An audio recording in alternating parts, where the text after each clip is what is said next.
ओम श्री सत्यनारायणाय नमः। प्रेम से बोलिए सत्यनारायण भगवान की जय। शास्त्रों में बताया गया है, सत्यनारायण व्रत कथा का पाठ करने से व्यक्ति को 1000 यज्ञ करने के बराबर पुण्य फल की प्राप्ति होती है।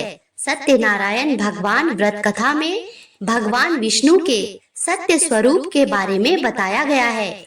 इस व्रत का पाठ करने से घर में सुख समृद्धि का वास होता है और भगवान विष्णु के साथ माँ लक्ष्मी की कृपा बरसती है। आज के दिन भगवान सत्यनारायण की कथा पढ़ी और सुनी जाती है। तो आइए भगवान श्री सत्यनारायण के चरणों का ध्यान करते हुए यह कथा प्रारंभ करते हैं। एक समय की बात है, नैमिषारण्य तीर्थ में शौनिक आदि 88,000 ऋषियों ने श्री सूत जी से पूछा, हे प्रभु, इस कलयुग में वेद विद्या रहित मनुष्यों को प्रभु भक्ति किस प्रकार मिल सकती है तथा उनका उद्धार कैसे होगा?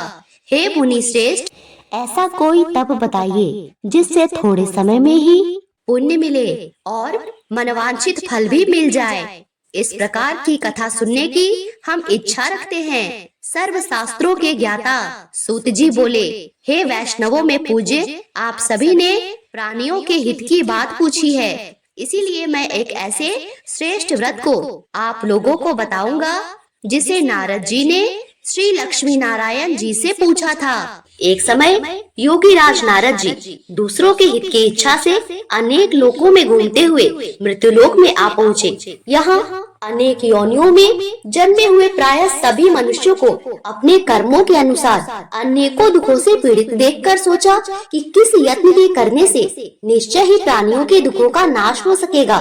ऐसा मन में सोचकर देवर्षि मुनि श्री विष्णु लोक को गए। वहाँ श्वेत वर्ण और 4 भुजाओं वाले देवों के ईश नारायण को देखकर, जिनके हाथों में शंख, चक्र, गदा और पद्म थे तथा वरमाला पहने हुए थे, स्तुति करने लगे। हे भगवान, आप अत्यंत शक्ति से संपन्न हैं, मन और वाणी भी आपको नहीं पा सकती। आपका आदि मध्य और अंत भी नहीं है। आप निर्गुण स्वरूप, सृष्टि के आदिभूत और भक्तों के सभी दुखों को नष्ट करने वाले हैं। आपको मेरा नमस्कार है।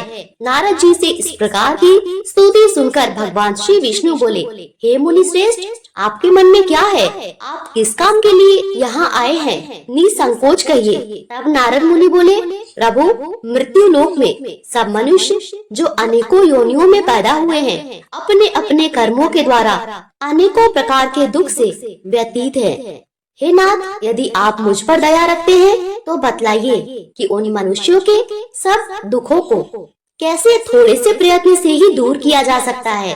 तब श्री भगवान विष्णु बोले, नारद जी, मनुष्यों के भलाई के लिए आपने बहुत अच्छी बात पूछी है। जिस काम के करने से मनुष्य मोह से छूट जाता है, वह मैं कहता हूँ। ध्यान पूर्वक सुनो। बहुत पुण्य देने वाला स्वर्ग और मृत्यु लोक दोनों में दुर्लभ एक अत्यंत उत्तम व्रत है। आज मैं प्रेम वश होकर तुमसे कहता हूँ, श्री सत्यनारायण भगवान का यह व्रत अच्छी तरह विधि पूर्वक करके मनुष्य धरती पर आयु पर्यंत सुख भोग कर मरने पर मोक्ष को प्राप्त होता है।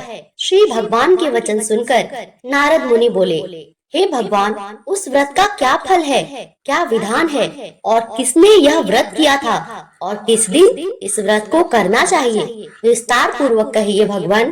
भगवान विष्णु बोले, हे नारद, दुख शोक आदि को दूर करने वाला, धन धान्य को बढ़ाने वाला, सौभाग्य और संतान देने वाला यह व्रत सब स्थानों पर विजय पाने वाला है। भक्ति और श्रद्धा के साथ किसी भी दिन मनुष्य श्री सत्यनारायण की प्रातः काल के समय ब्राह्मणों बंधुओं के साथ धर्म परायण होकर पूजा करे।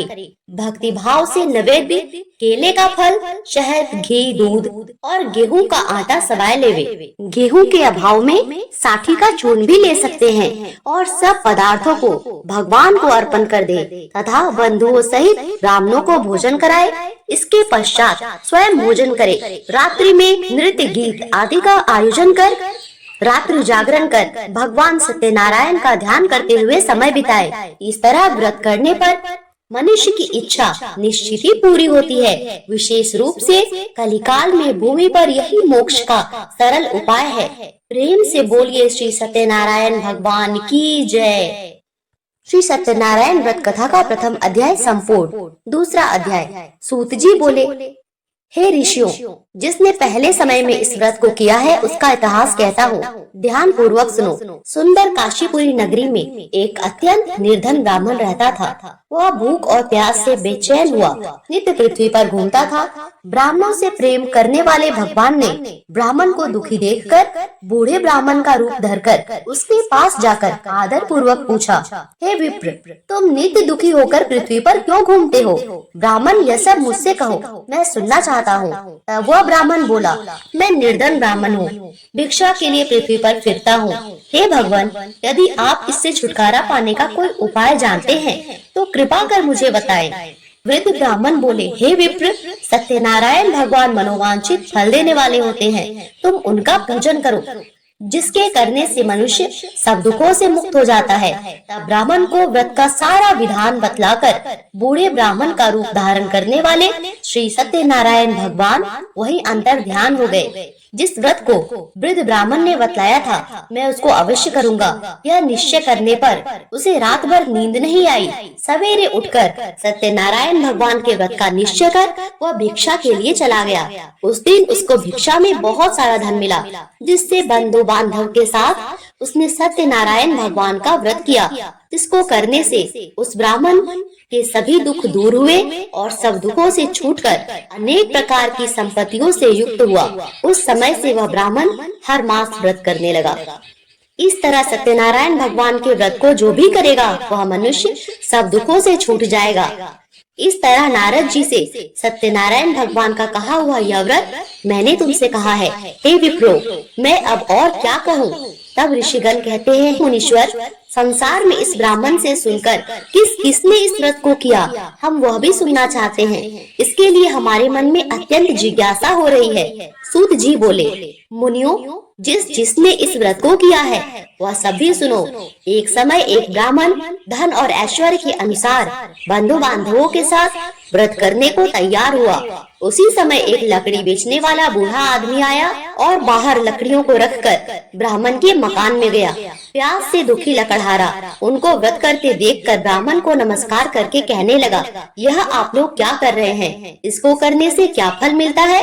कृपा करके मुझको बताइए। ब्राह्मण ने कहा, सब मनोरथों को पूर्ण करने वाला यह भगवान सत्यनारायण का व्रत है। इसी के कृपा से मेरे यहाँ धन धान्य की वृद्धि हुई है। ब्राह्मण से इस व्रत के बारे में जानकर लकड़हारा अत्यंत प्रसन्न हुआ।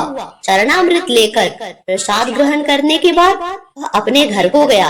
अगले दिन लकड़हारे ने अपने मन में इस प्रकार का संकल्प लिया कि आज गांव में लकड़ी बेचने से जो धन मिलेगा उसी से मैं सत्यनारायण भगवान का उत्तम व्रत करूंगा। ऐसा मन में निश्चय कर वह बूढ़ा आदमी लकड़ियां अपने सिर पर रखकर जिस नगर में धनवान लोग रहते थे ऐसे सुंदर नगर में गया। उस दिन वहाँ पर उसे उन लकड़ियों के दाम पहले से चौगुना मिला। तब वह लकड़हारा दान लेकर अति प्रसन्न होकर पके केले, शक्कर, घी, दूध, दही और गेहूं का चूर्ण इत्यादि सत्यनारायण भगवान के व्रत की कुल सामग्रियों को लेकर अपने घर गया। फिर उसने अपने परिवारजनों को बुलाकर विधि विधान के साथ भगवान का पूजन और व्रत किया। उस व्रत के पुण्य प्रभाव से वह बूढ़ा लकड़हारा पुत्र, धन आदि से युक्त हुआ और संसार के समस्त सुख भोग कर अंत में बैकुंठ लोक को चला गया। श्री सत्यनारायण व्रत कथा का दूसरा अध्याय संपूर्ण। बोलिए श्री सत्यनारायण भगवान की जय। तीसरा अध्याय। सूत जी बोले, हे श्रेष्ठ मुनियों, अब आगे की कथा कहता हूँ। पहले समय में उल्का मुख नाम का एक बुद्धिमान राजा था। वह सत्य वक्ता और जितेंद्रिय था। प्रतिदिन देव स्थानों पर जाता और निर्धनों को धन देकर उनके कष्ट दूर करता था। उसकी पत्नी कमल के समान मुख वाली तथा सती साध्वी थी। भद्रशिला नदी के तट पर उन दोनों ने श्री सत्यनारायण भगवान का व्रत किया। उसी समय साधु नाम का एक वैश्य आया। उसके पास व्यापार करने के लिए बहुत सा धन था। राजा को व्रत करते देखकर वह विनय के साथ पूछने लगा, हे राजन, भक्ति भाव से पूर्ण होकर आप यह क्या कर रहे हैं? मैं सुनने की इच्छा रखता हूँ, सो कृपा कर मुझे बताएं। राजा बोला, हे साधु, अपने बंधु बांधवों के साथ पुत्रादि की प्राप्ति के लिए एक महाशक्तिशाली श्री सत्यनारायण भगवान का व्रत और पूजन कर रहा हूँ। राजा के वचन सुन साधु आदर से बोला, हे राजन, मुझे इस व्रत का सारा विधान कहिए। आपके कथनानुसार मैं भी इस व्रत को करूँगा। मेरी भी संतान नहीं है। इस व्रत को करने से निश्चित रूप से मुझे भी संतान की प्राप्ति होगी। और राजा से व्रत का सारा विधान सुन व्यापार से निवृत्त हो वह अपने घर गया। साधु वैश्य ने अपनी पत्नी को संतान देने वाली इस व्रत का वर्णन कह सुनाया और कहा कि जब मेरी संतान होगी तब मैं इस व्रत को करूँगा। साधु ने इस तरह के वचन अपनी पत्नी लीलावती से कहे। एक दिन लीलावती पति के साथ आनंदित हो सांसारिक धर्म में प्रवृत्त होकर सत्यनारायण भगवान की कृपा से गर्भवती हो गई। 10वें महीने में उसके गर्भ से एक सुंदर कन्या ने जन्म लिया। दिनों दिन वह ऐसे बढ़ने लगी जैसे कि शुक्ल पक्ष का चंद्रमा बढ़ता है। माता पिता ने अपनी कन्या का नाम कलावती रखा था। एक दिन लीलावती ने मीठे शब्दों में अपने पति को याद दिलाया कि आपने सत्यनारायण भगवान के जिस व्रत को करने का संकल्प लिया था उसे करने का समय आ गया। अब आप उस व्रत को करिए। साधु बोला, हे प्रिय, इस व्रत को मैं उसके विवाह पर करूँगा। इस प्रकार अपनी पत्नी को आश्वासन देकर वह नगर को चला गया। कलावती पिता के घर रहकर वृद्धि को प्राप्त हो गई। साधु ने एक बार नगर में अपनी कन्या को सखियों के साथ देखा तो तुरंत ही दूत को बुलाया और कहा कि मेरी कन्या के योग्य वर देख कर आओ। साधु की बात सुनकर दूत कंचन नगर में पहुंचा और वहां देखभाल कर लड़की के सुयोग्य वानिक पुत्र को ले आया। सुयोग्य लड़के को देख साधु ने बंधु बांधवों को बुलाकर अपनी पुत्री का विवाह कर दिया। लेकिन दुर्भाग्य की बात कि साधु ने अभी तक श्री सत्यनारायण भगवान का व्रत नहीं किया। इस पर श्री भगवान क्रोधित हो गए और श्राप दिया कि साधु को अत्यधिक दुख मिले। अपने कार्य में कुशल साधु बनिया जमाई को लेकर रत्नासारपुर नगर में गया। वहां जाकर दामाद ससुर दोनों मिलके चंद्रकेतु राजा के नगर में व्यापार करने लगे। एक दिन भगवान सत्यनारायण की माया से एक चोर राजा का धन चुराकर भाग रहा था। उसने राजा के सिपाहियों को अपना पीछा करते देख चुराया हुआ धन वहां रख दिया जहां साधु अपने जमाई के साथ ठहरा हुआ था। राजा के सिपाहियों ने साधु वैश्य के पास राजा का धन पड़ा देखा तो वह ससुर और दामाद दोनों को बांधकर राजा के पास ले गए और कहा, उन दोनों चोरों को हम पकड़ लाए हैं, अब आप आगे की कार्यवाही करें। राजा की आज्ञा से उन दोनों को कठिन कारावास में डाल दिया गया और उनका सारा धन भी छीन लिया गया। श्री सत्यनारायण भगवान के श्राप से साधु की पत्नी भी बहुत दुखी हुई। घर में जो धन रखा था उसे चोर चुरा ले गए। शारीरिक और मानसिक पीड़ा, भूख और प्यास से दुखी हो अन्न की चिंता में कलावती एक ब्राह्मण के घर गई। वहां उसने श्री सत्यनारायण भगवान का व्रत होते देखा। फिर कथा भी सुनी और प्रसाद ग्रहण कर वह रात को घर वापस आई। माता ने कलावती से पूछा, हे पुत्री, अब तक तुम कहाँ थी? तेरे मन में क्या है? कलावती ने अपनी माता से कहा, हे माता, मैंने एक ब्राह्मण के घर में श्री सत्यनारायण भगवान का व्रत देखा है।